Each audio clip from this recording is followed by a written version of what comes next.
Bonjour et bienvenue sur le podcast Banous, le podcast du marketing et de la com digitale.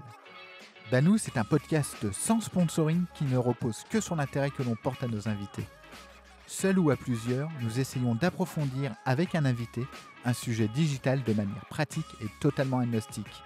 N'oubliez pas, votre aide nous est précieuse.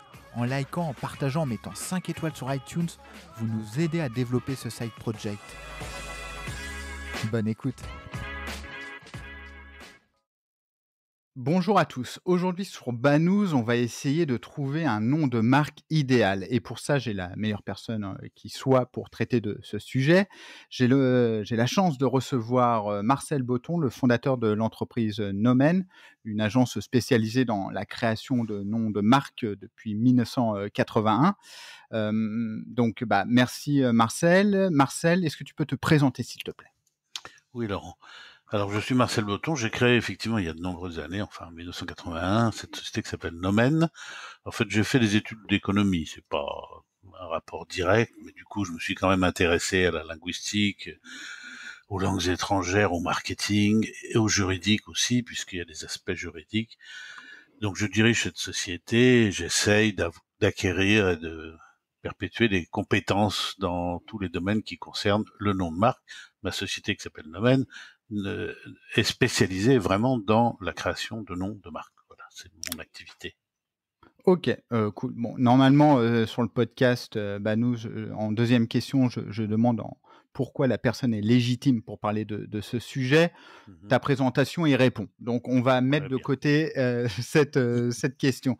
Écoute, pour commencer, pour essayer d'avoir un petit sommaire pour nos auditeurs, on va essayer de parler des étapes de la création d'une marque avec des conseils et des exemples concrets, des sources également pour pouvoir progresser sur cette thématique et après quelques exemples et notamment on pourra prendre même le cas de Banous. Mais déjà pour commencer, est-ce que tu peux nous donner les étapes pour créer une marque, tout simplement? Alors, si tu veux, je peux aborder la chose sous un angle un peu inhabituel, qui consiste à dire déjà ce qu'il faut pas faire, et qui est quand même ce que je constate chez énormément de gens quand ils viennent nous voir un petit peu en panique des fois, hein. Surtout quand ils ne sont pas spécialistes, et il y a très peu de gens qui sont spécialistes de la création de nom de marque, parce que dans la vie d'une société, on crée une marque une fois en général. Donc c'est pas une opération qu'on fait régulièrement. Le grand classique, c'est on a beaucoup réfléchi, alors je me place dans la perspective d'une petite société, hein, une start-up. On a Ok. interrogé les copains, on a discuté, qu'est-ce que t'en penses et tout. Ah ouais, c'est pas mal, mais est-ce qu'en anglais ça marche? Bon. Et finalement, on a choisi un. Puis quelqu'un dit oui, mais attends, faut vérifier quand même que c'est libre. Et on vérifie que c'est libre et ça ne l'est pas. Évidemment, ça ne l'est pas. Il y a 600 000 marques déposées à l'INPI, rien que pour la France. Si tu prends comme ça au hasard, eh ben, les marques, elles sont pas libres. Et donc, il faut tout recommencer. Et alors, alors déjà, ça fait une perte de temps, t'es un peu démotivé. Et si tu fais la même chose une deuxième fois et que ça rate encore, là, tu te déprimes carrément, tu vois. Bon. Donc, ça veut dire que ça, c'est pas la bonne méthode. Alors, la bonne méthode, du coup, c'est quoi? Il faut travailler en paquet, quoi, en batch, bon. On dit, OK, quel genre de nom on veut, on réfléchit, on va en reparler peut-être, et on prend un paquet de noms, et on a l'habitude, nous on dit 5, 6, 7 noms. Voilà, on en prend 5, 6 ou D'accord. 7. Et là, c'est sur ces 7 qu'on va vérifier et qu'on va arriver à en trouver un. Sur 5 ou 6 ou 7, on en trouve un libre. Sur un, ça ne marche jamais. Donc ça, c'est la première chose, c'est de travailler. Alors l'inventeur du brainstorming dit la quantité prime la qualité, c'est-à-dire au départ il faut faire de la quantité, il n'y a pas le choix. Bon. Alors après les étapes, c'est quoi? C'est d'abord bien définir ce qu'on appelle la plateforme de marque. Quelle est la vocation de cette marque? Qu'est-ce qu'on a envie de dire dans la marque? Quel sera son territoire? Je ne te raconte pas le nombre de marques, y compris des très grandes marques, hein, La Fourchette, d'autres, Mon Échelle, tout ça, c'est des sociétés que nous avons renommées parce qu'elles avaient un nom français et qu'elles se sont internationalisées. Donc, je dis pas que toutes les startups deviennent mondiales, mais prévoyez-le quand même. Alors, si vous vous appelez Mon Échelle et puis que vous allez en Europe, ben ça marche plus. Les gens comprennent plus. Bon, donc il faut se rebaptiser. Ça peut être simple, la fourchette devient The Fork, mais c'est pas toujours Ouais, le cas. Donc, une fois qu'on a défini la plateforme de marque, on crée des marques. On en crée beaucoup. d'accord, Et après, on vérifie qu'elles sont disponibles. Ça se fait à l'INPI ou dans d'autres institutions internationales, mais en se faisant, là je recommande très fortement de se faire accompagner par un professionnel, parce que apprécier la disponibilité d'une marque, c'est un métier. Il faut tenir compte de la jurisprudence, des, de d'accord. l'adaptation dans chaque pays. Enfin bon. Là, c'est presque tu parles d'un juriste à ce niveau-là? Ah oui, oui, c'est même des D'accord. juristes spécialisés qui s'appellent les conseillers en propriété industrielle. Ce n'est pas n'importe quel avocat, c'est des gens spécialisés dans ce qu'on appelle les juristes en propriété industrielle ou les OK, cabinets de propriété industrielle. très clair. Voilà.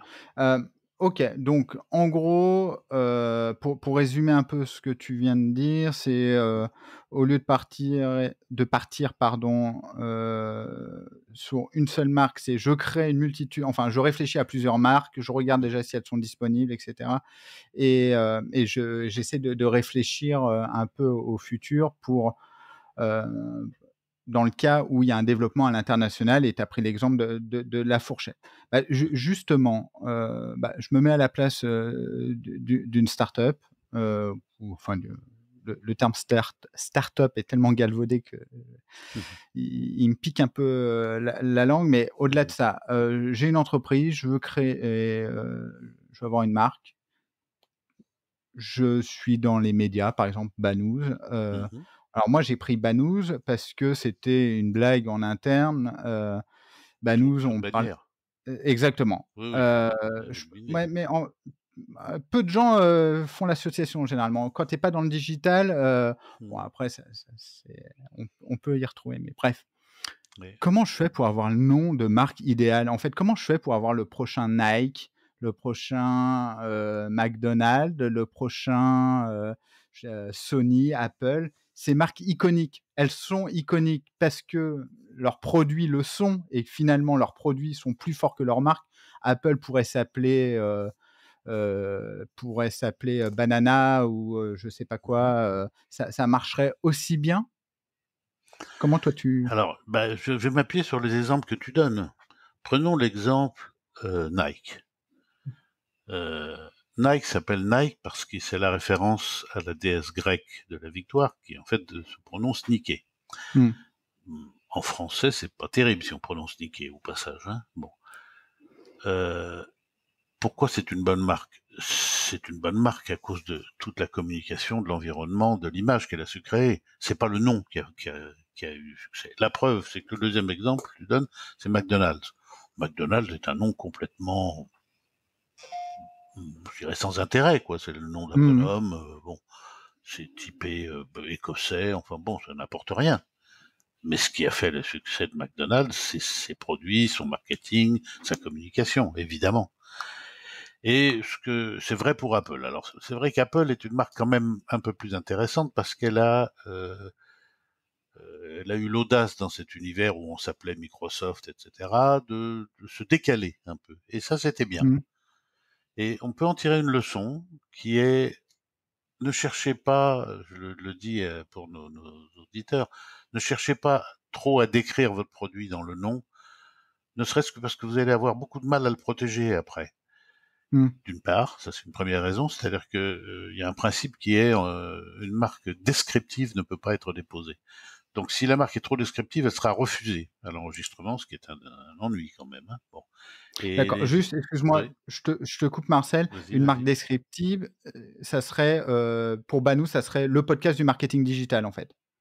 Si je m'appelais Ouais, ma marque était oui, mais ça peut être un petit peu moins descriptif que ça. Ça peut être Digital Plus. Ça d'accord, passera pas. Bon. OK. Bannière et je sais pas quoi, ça passera pas. Donc, faut pas prendre ce genre de nom. Ce sera refusé. Puis il y a une deuxième raison. C'est qu'aujourd'hui, les activités évoluent très vite. Tu démarres en faisant des bannières et tu finis en faisant du référencement ou du SEO ou du je sais pas quoi. Bon, parce que voilà, tout bouge très vite. Apple, je te le rappelle, à l'origine, ne te faisait pas du tout de téléphone. Bon, Mmh mh. or aujourd'hui, l'essentiel de son revenu, c'est des téléphones. Apple ne faisait pas du tout de musique. Et d'ailleurs, c'est amusant. Parce que quand ils ont protégé leur marque Apple, ils n'ont pas du tout pensé à la musique. C'était pas le sujet. Et donc, ils sont passés outre alors qu'il existait une marque Apple Music qui appartenait aux D'accord. Beatles. Bon, c'était les Beatles. Et alors, quand ils sont rentrés dans la musique, je te dis pas les complexités. Alors, on sait pas tout ce qui s'est passé, mais ça a été très compliqué.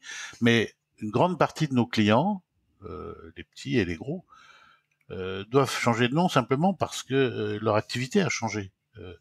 J'ai rebaptisé la Générale des Eaux. Alors, c'est un peu ancien ça maintenant, mais la Générale des Eaux, elle faisait des studios à Hollywood.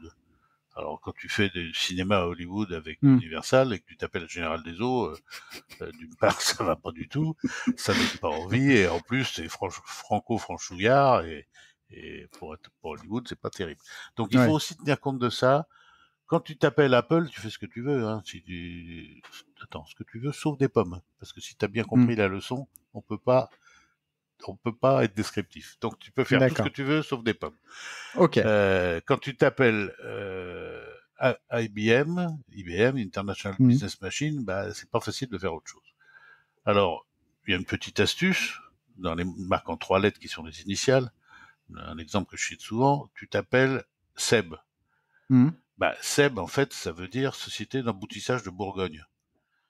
D'accord. Ça fait pas rêver, hein. Bon, Ouais. l'emboutissage de Bourgogne pour une société à vocation mondiale quand même. Bon, mais simplement on a complètement oublié que ça veut dire ça et ils ont contribué à le faire oublier. Et ça va être Seb. Et Seb est une marque qui marche très bien. Ok. Très clair. Sur un point de, d'un point de vue créatif. euh, c'est quoi un peu, par exemple, bon, enfin si, en parlant de ton entreprise, puisque vous faites ça, mais Mhm. c'est quoi le processus de création? C'est-à-dire que, le client, il vient vous voir, il vous dit: «Moi, je travaille dans, la création de microphones», par exemple, Mhm. et vous mettez combien de temps à lui faire des propositions?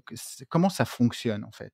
C'est une équipe, excuse-moi, je te Mhm. coupe, mais enfin, Non, je vas-y. m'auto-coupe, Non, mais mais il y a t'autocoupe, combien de oui. personnes qui combien de personnes réfléchissent à la création d'une marque? Enfin, comment ça fonctionne? Alors, il y a quand même 2 grandes catégories. Il y a les gros clients et les startups, disons. Mais enfin, prenons l'exemple des gros clients pour Mmh. voir. Euh, on vient nous voir en général avec une plateforme de marque, donc une espèce de document qui dit qu'est-ce qu'on veut, quelle est la vocation de la marque, son périmètre, etc. Mais parfois pas. Et s'ils l'ont pas, on l'a fait avec eux. D'accord.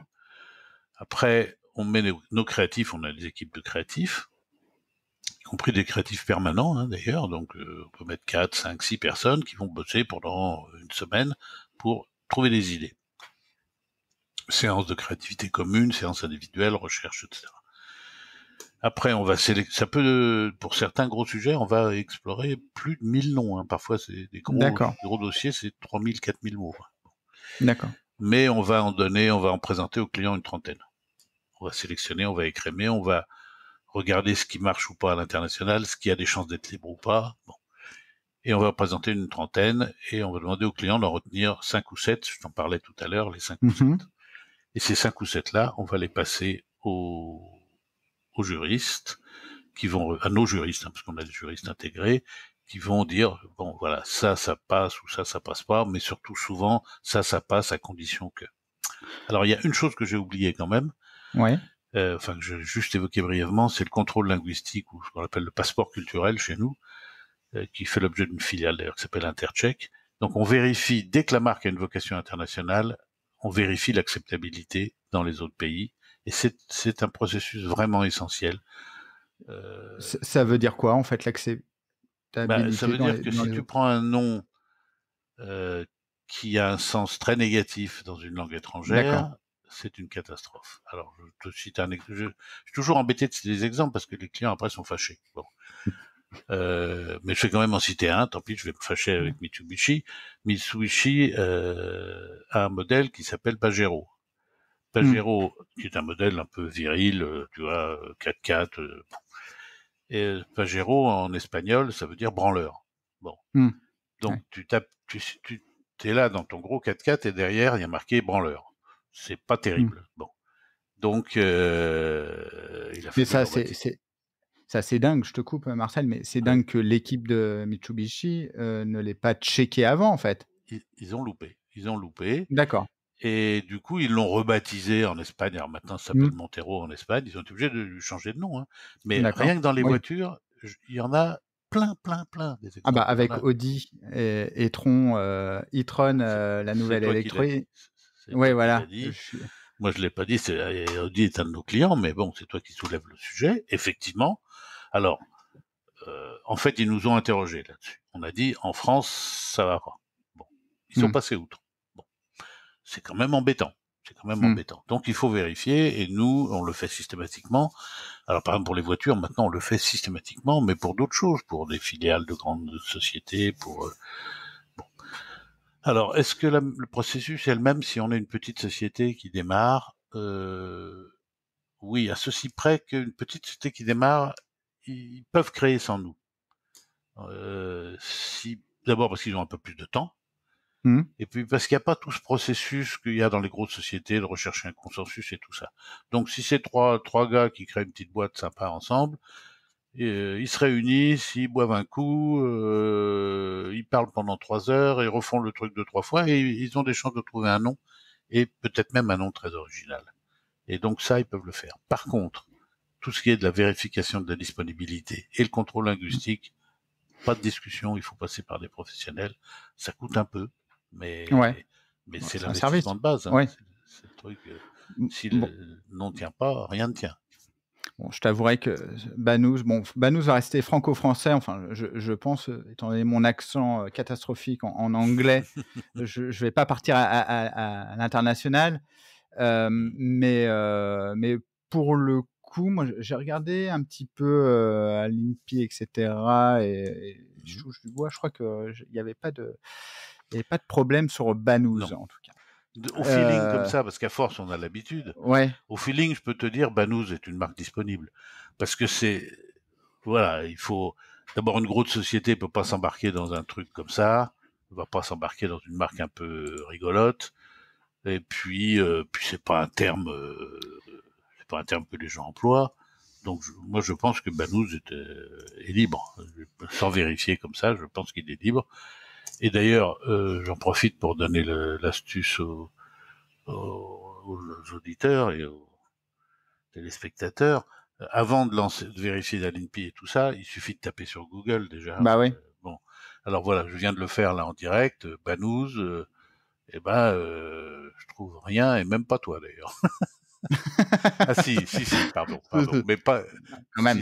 mais pas en première position, mais avant ça doit être des annonces payantes, je sais pas. Banous podcast, voilà, paf, on tombe directement sur toi, formidable. Justement, parfaite transition, la marque maintenant, elle ne doit plus être décorrélée du nom de domaine. Parce que Mhm. ça c'est aussi un sujet, en Ah, fait. C'est complètement, complètement. j'ai une marque, mais si j'ai pas mon nom de domaine, ça c'est un critère à mon sens, indispensable. Ça l'est? Comment tu Ah vois les oui, choses? bah, plus personne ne nous demande une marque sans se préoccuper du nom de domaine. Mmh. Alors, il faut quand même distinguer entre les noms de société et les noms de produits.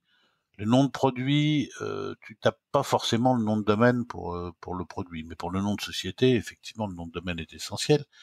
Mais des fois, la marque est libre et pas le nom de domaine. Mmh. Alors là, c'est un peu embêtant. Par exemple, parce que la marque a ce qu'on appelle un principe de spécialité, c'est-à-dire que la marque vaut dans un domaine précis. Par exemple, Hermès, c'est à la fois de la bureautique et des parfums, ou Montblanc, c'est des crèmes, des serres et des stylos. Et ça peut Mmh. coexister. Par contre, Montblanc.com, il y en a qu'un. Dans les Ouais. top level domain names, tu peux pas, peu importe que ce soit des crèmes, des serres, donc le premier qui le prend, il l'a. Donc ça peut arriver que Montblanc, par exemple, ait la marque pour les desserts, mais n'a pas le nom de domaine. Bon. Par exemple, il existe un fabricant de riz italien qui s'appelle Nomen, comme moi. D'accord, Et bon, je suis passé le premier, j'ai nomen.com, il peut plus le prendre, même si je fais d'accord. jamais de riz et qu'il fait pas de nom. C'est un sujet essentiel. Il faut quand même qu'on puisse avoir le nom de domaine, mais il y a des tolérances, c'est-à-dire que en pratique, on a constaté que les gens ne tapent pas le nom de domaine, tapent pas l'URL. D'accord. C'est-à-dire que, je sais pas, ton URL à toi, c'est banous.com, oui, formidable. Exactement. Mais les gens ne tapent pas banous.com, ils tapent Banous. Qu'est-ce que j'ai fait Ouais. moi en parlant avec toi? J'ai tapé Banous sur Google. Et Google se démerde.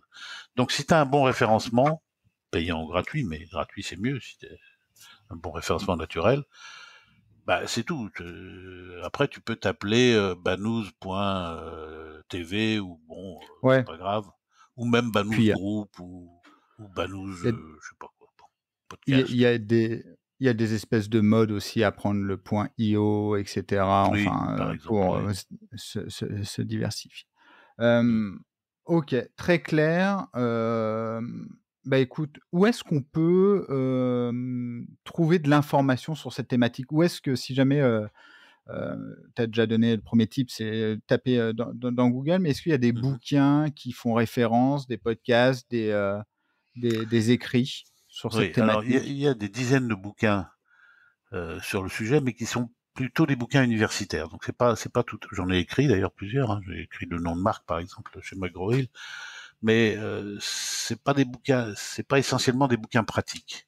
C'est plutôt des bouquins de réflexion sur la marque. Hein. D'accord. Parmi les auteurs, en dehors de moi-même, il y a par exemple Jean-Noël Capferrer qui a écrit plusieurs bouquins. Il y a Georges Lévy pour ne citer que les Français et d'autres. Hein. Bon. Alors, je conseillerais plutôt d'aller tout simplement sur YouTube et de taper nom de marque ou création de nom de marque ou création de marque. Et il y a plein de choses qui sont plus pratiques. Alors, vous tomberez sur moi aussi un peu, mais euh, on est souvent obligé, comme un peu dans ce podcast ici, mais en plus court, en 10 minutes, de donner quelques conseils pratiques. Et je pense que c'est plus intéressant. Donc, il suffit sur YouTube de taper création de marque ou même sur Google. Et on a pas mal de choses intéressantes, à mon avis. Dernière question, la marque que tu n'as pas créée et que tu aurais rêvé de créer, Alors, pour toi? oui, il y a en tout cas un domaine sur lequel je n'ai jamais été sollicité et je le regrette énormément. Il y a beaucoup de pays qui changent de nom. Le Congo, la Birmanie, qui s'appelle le Myanmar, en Afrique, il y en a plusieurs qui ont changé de nom.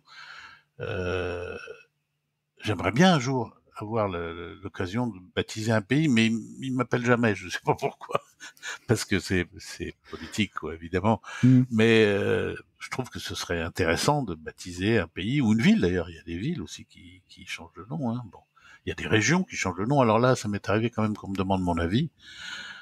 Par exemple, là, en France, toutes les régions qui s'appelaient Basses, Pyrénées, Basses, Mmh. machin, bon, tout ça, ils ont changé de nom. Voilà, mais un pays, ce serait formidable. J'attends avec impatience. Et sur un produit, à proprement dit, enfin, c'est la marque, qui, la plus iconique pour toi? Ah, Google. J'aime beaucoup Google. Évidemment, c'est pas moi qui l'ai créé. Ouais. Google fait référence à quelque chose qui m'intéressait quand j'étais petit déjà. Je crois que Google, c'est le nombre, c'est 10 puissance 100. C'est le Mmh. nombre de, grosso modo, le nombre de particules dans l'univers ou quelque chose comme ça. C'était une très bonne idée de reprendre cette allusion à quelque chose de foisonnant. Et en plus, c'est un clin d'œil, c'est une marque connivente parce que c'est un clin d'œil à ceux qui se sont intéressés à la physique de cette époque, Richard Feynman et d'autres, enfin, Gamow, enfin, un certain nombre de physiciens qui d'une manière ou d'une autre, sont un peu à l'origine de tout ça, quand même. Beh, écoute, je pense que, c'est vrai que Banous, j'édite des épisodes un peu courts et j'ai l'impression toujours de faire qu'une introduction. On fera d'autres épisodes d'ailleurs, chers auditeurs, auditrices, si, le sujet vous plaît, dites-le nous et on organisera d'autres discussions, sur cette thématique qui est, à mon avis, inépuisable en termes de temps. Merci, Marcel. Où est-ce qu'on peut te suivre si jamais on veut suivre ton actualité? Alors, on tape Marcel Botton, on peut me trouver sur LinkedIn, évidemment. Sur Facebook, je suis un peu endormi, donc c'est peut-être pas trop la peine Ouais. de me contacter, je réponds pas trop. Me trouve évidemment sur Internet, et puis Nomen, Nomen, qui est ma société, qui me répond au téléphone si besoin, hein, et Eh qu'on ben, trouve écoute, sur tous les bons annuaires.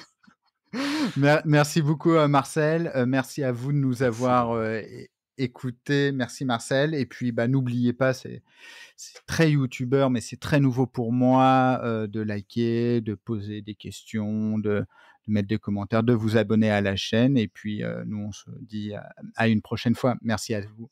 Merci d'avoir écouté cet épisode de Banous. N'oubliez pas, votre aide nous est précieuse. En likant, en partageant, en mettant 5 étoiles sur iTunes, vous nous aidez à développer ce side project. Et retrouvez-nous sur le site banous.com, banous, B-A-2-N-O-U-Z-E.com. À bientôt.